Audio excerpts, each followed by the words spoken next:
জানাবো এখনকার বিশেষ বিশেষ সংবাদ আর প্রতিদিনের বাছাই করা খবরগুলো পেতে চ্যানেলটি সাবস্ক্রাইব করুন। শুরুতেই হেডলাইন্স। মমতা বন্দ্যোপাধ্যায় আশ্রয় নেওয়া এবং একজন অনুপ্রবেশকারীর পার্থক্য জানেন না বললেন অমিত শাহ। আবাস এবং 100 দিনের কাজে 1 পয়সাও দেয়নি কেন্দ্র। বিজেপির সঙ্গে তর্ক করতেও রাজি বললেন অভিষেক। তমলুকে তৃণমূলের বড় হার, ডবল আসন ছিনিয়ে জয়ী বিজেপি। নজরে চা বাগান, আজ অভিষেকের জলপাইগুড়ি সফর। হারানো ভোট পুনরুদ্ধারে তৃণমূল। শাহজাহানের বিরুদ্ধে সন্দেশখালী ইডির হানা, মাছবাজার ঘিরে তল্লাশি আধিকারিকদের। কংগ্রেসের জন্য আর অপেক্ষা নয়, বৃহস্পতিতেই প্রার্থী তালিকা ঘোষণার সম্ভাবনা বামেদের। রাজ্যের 42 আসনে প্রার্থী দিচ্ছে সিইউসিআই। সিপিএমকে দুষে বৃহত্তর বাম ঐক্যের ডাক। আসছে বিস্তারিত খবরে। নাগরিকত্ব আইন কার্যকর হওয়ার কয়েকদিন পরে কেন্দ্রীয় স্বরাষ্ট্রমন্ত্রী অমিত শাহ বলেছিলেন যে আইনটি কখনোই ফিরিয়ে নেওয়া হবে না। অমিত শাহ সংবাদ সংস্থা এএনআই এর সাথে একটি সাক্ষাৎকারে বলেন, সিএএ কখনোই ফিরিয়ে নেওয়া হবে না। আমাদের দেশে ভারতীয় নাগরিকত্ব নিশ্চিত করার জন্য এটি আমাদের সার্বভৌম সিদ্ধান্ত। আমরা এটির সঙ্গে কখনোই আপোষ করব না। আইনটি বাস্তবায়নের বিষয়েও কথা বলতে গিয়ে অমিত শাহ বলেছিলেন, সংখ্যালঘু বা অন্য কোনো ব্যক্তির ভয় পাওয়ার দরকার নেই, কারণ সিএএ তে কারো নাগরিকত্ব কেড়ে নেওয়ার কোনো বিধান নেই। শাহ বলেন, সিএএ শুধুমাত্র আফগানিস্তান, বাংলাদেশ এবং পাকিস্তান থেকে হিন্দু, বৌদ্ধ, জৈন, শিখ, খ্রিস্টান এবং পার্সি উদ্বাস্তুদের অধিকার এবং নাগরিকত্ব দেওয়ার জন্য। সিএএ এর মাধ্যমে বিজেপি একটি নতুন ভোট ব্যাংক তৈরি করছে বলে বিরোধীদের অভিযোগের বিষয়ে স্বরাষ্ট্রমন্ত্রী বলেন, বিরোধীদের আর কোনো কাজ নেই, তারা যা বলে তা কখনোই করে না। তিনি আরো বলেন, তারা আরো বলেছে যে 370 অনুচ্ছেদ বাতিল করা আমাদের রাজনৈতিক সুবিধার জন্য ছিল। আমরা 1950 সাল থেকে বলে আসছি যে আমরা 370 অনুচ্ছেদ সরিয়ে দেব। এছাড়াও বিরোধী দলগুলি সিএএ বিজ্ঞপ্তির সময় নিয়ে প্রশ্ন তোলার জবাবে শাহ বলেন, ওয়াইসি, রাহুল গান্ধী, অরবিন্দ কেজরিওয়াল এবং মমতা বন্দ্যোপাধ্যায় সহ সমস্ত বিরোধী দল মিথ্যার রাজনীতি করছে। সময়ের প্রশ্নই আসে না। 2019 সালে বিজেপি তার ইস্তেহারে বলেছিল যে এটি সিএএ আনবে এবং আফগানিস্তান, বাংলাদেশ ও পাকিস্তান থেকে আসা উদ্বাস্তুদের নাগরিকত্ব দেবে। আবাস এবং 100 দিনের প্রকল্প নিয়ে মিথ্যাচার করার জন্য জনগণের টাকা নিয়ে যা খুশি তাই করছে বিজেপি। বৃহস্পতিবার কেন্দ্রীয় সরকারের বিরুদ্ধে হুঙ্কার ছেড়ে এমনটাই জানালেন তৃণমূলের সর্বভারতীয় সাধারণ সম্পাদক অভিষেক বন্দ্যোপাধ্যায়। তৃণমূলের সেনাপতির দাবি, 2021 সালে নীলবাড়ির লড়াইয়ে হেরে যাওয়ার পর থেকে রাজ্যের আবাস যোজনা এবং 100 দিনের কাজের প্রকল্পের জন্য 1 পয়সাও বরাদ্দ করেনি কেন্দ্র। এ নিয়ে কেন্দ্রের বিজেপি সরকারকে শ্বেতপত্র প্রকাশে চ্যালেঞ্জও ছুড়ে দিয়েছেন অভিষেক। তৃণমূল সাংসদ জানিয়েছেন, কেন্দ্র যে টাকা দেয়নি তা প্রমাণ করতে বিজেপি নেতৃত্বের সঙ্গে মুখোমুখি বসে তর্ক করতেও রাজি তিনি। বৃহস্পতিবার থেকে 42 জন প্রার্থীকে নিয়ে নির্বাচনী কেন্দ্রে প্রচার শুরু করছে তৃণমূল, যার পোশাকি নাম অধিকার যাত্রা। তার আগেই কেন্দ্রের বিজেপি সরকারের বিরুদ্ধে তোপ দাগলেন অভিষেক। বৃহস্পতিবার এক্স হ্যান্ডেলে অভিষেক লিখেছেন, মিথ্যাচার করার জন্য কেন্দ্রে বিজেপি সরকার জনগণের টাকা নষ্ট করছে। আমি বিজেপি নেতৃত্বকে আমার সঙ্গে মুখোমুখি তর্কে বসার চ্যালেঞ্জ জানাচ্ছি। 2021 সালে রাজ্যের বিধানসভা নির্বাচনে পরাজয়ের পর থেকে আবাস যোজনা এবং 100 দিনের কাজের মতো প্রকল্পগুলিতে 1 পয়সাও বরাদ্দ করেনি কেন্দ্র। আমি যে ভুল তা প্রমাণ করার জন্য বিজেপিকে শ্বেতপত্র প্রকাশ করার চ্যালেঞ্জ জানাচ্ছি। লোকসভা ভোটের মুখেই ধাক্কা খেল তৃণমূল। সমবায় ভোটে জয় জয়কার বিজেপির। তমলুকে শহীদ মাতঙ্গিনী ব্লকের পদমপুর সমবায় কৃষি উন্নয়ন সমিতির নির্বাচন ছিল।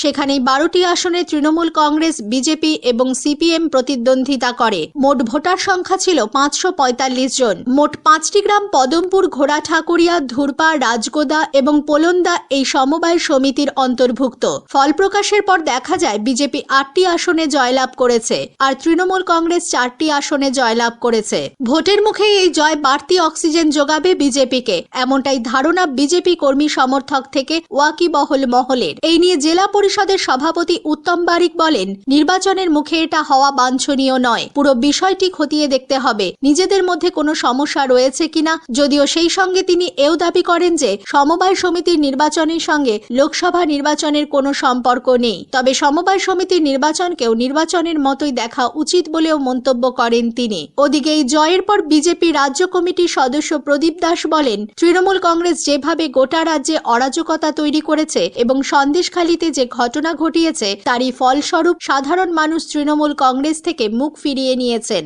এই জয় তারই প্রমাণ। তমলুক লোকসভা কেন্দ্র থেকেও বিজেপি প্রার্থী প্রায় 3 লক্ষ ভোটে জয়লাভ করবেন বলে দাবি করেন তিনি। কড়া নাড়ছে লোকসভা নির্বাচন, তারপরেই মহারণের গতি বাড়বে। উত্তরবঙ্গের চা বলয়ে বিজেপির শক্তি রয়েছে মূলত শ্রমিক শ্রমিকদের মধ্যে সংগঠনকে ঘিরেই। তাই নতুনভাবে গঠিত তৃণমূল কংগ্রেস চা বাগান শ্রমিক ইউনিয়নের ব্যানারে গত 10 সেপ্টেম্বর জলপাইগুড়িতে সমাবেশ করার টার্গেট নেওয়া হয়েছিল।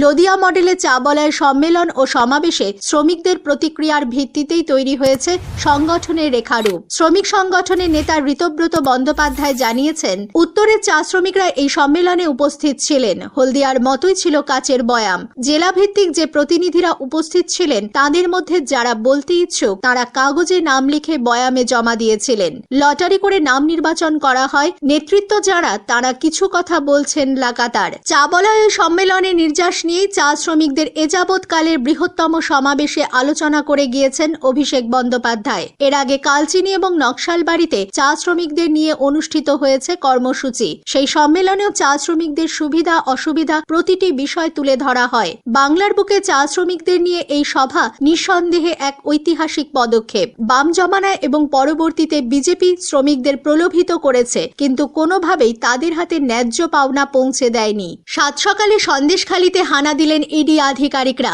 বৃহস্পতিবার সকালে সন্দেশখালীর 3টি জায়গায় তল্লাশি অভিযানে নেমেছেন তারা। শেখ শাহজাহানের বিরুদ্ধে দায়ের হওয়া একটি আমদানি রপ্তানি মামলার তদন্তের জন্যই এই তল্লাশি অভিযান বলে জানা গিয়েছে। সূত্রের খবর, ধামাখালীর কাছে একটি মাছের পাইকারি বাজার ঘিরে রেখে তল্লাশি চলছে।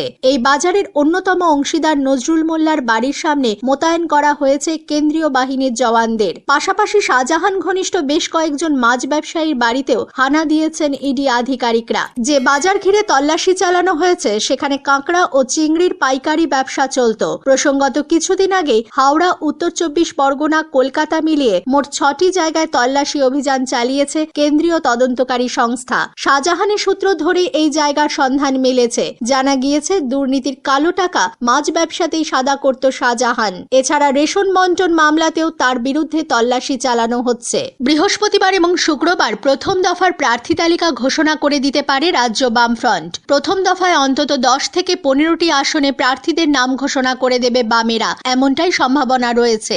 সূত্রের খবর, বুধবার সিপিএম এর রাজ্য সম্পাদক মণ্ডলীর বৈঠকে সেরকমই আলোচনা হয়েছে। যে আসনগুলিতে বামফ্রন্ট নিজেরা লড়ার ব্যাপারে নিশ্চিত, প্রথম দফায় শুধু সেই আসনগুলিতে প্রার্থী ঘোষণা করা হবে। এর মধ্যে নাম থাকতে পারে সৃজন ভট্টাচার্য, দীপশিতা ধর, তন্ময় ভট্টাচার্য, আভাস রায়চৌধুরীদের। লোকসভা নির্বাচনের প্রার্থী তালিকা চূড়ান্ত করতে এদিন বামফ্রন্টের বৈঠক হতে পারে। সেখানে সব সংগঠনের সঙ্গে আলোচনা করবেন সিপিএম এর রাজ্য সম্পাদক মোহাম্মদ সেলিম, থাকবেন ফ্রন্ট চেয়ারম্যান বিমান বসু। যদিও এখনো পর্যন্ত কংগ্রেস নির্দিষ্ট কিছু আসন জানায়নি, তাই বাম নেতৃত্ব কংগ্রেসের জন্য অপেক্ষায় রাজি নয়। তাই এরই মধ্যে কিছু আসনে প্রার্থী তালিকা ঘোষণা করতে পারে বামফ্রন্ট। দোরগোড়ায় কড়া নাড়ছে লোকসভা নির্বাচন। দিন ঘোষণার আগে 42 আসনের প্রার্থী তালিকা ঘোষণা করেছে তৃণমূল। 20 আসনে প্রার্থী দিয়েছে বিজেপি। বাম কংগ্রেস এখনো জোট নিয়ে দোটানায়। ফলে দুই দলেরই প্রার্থী তালিকা প্রকাশ কার্যত বিষবাও জলে। এর মাঝে 42 আসনে প্রার্থী দেওয়ার পথে সিইউসিআই।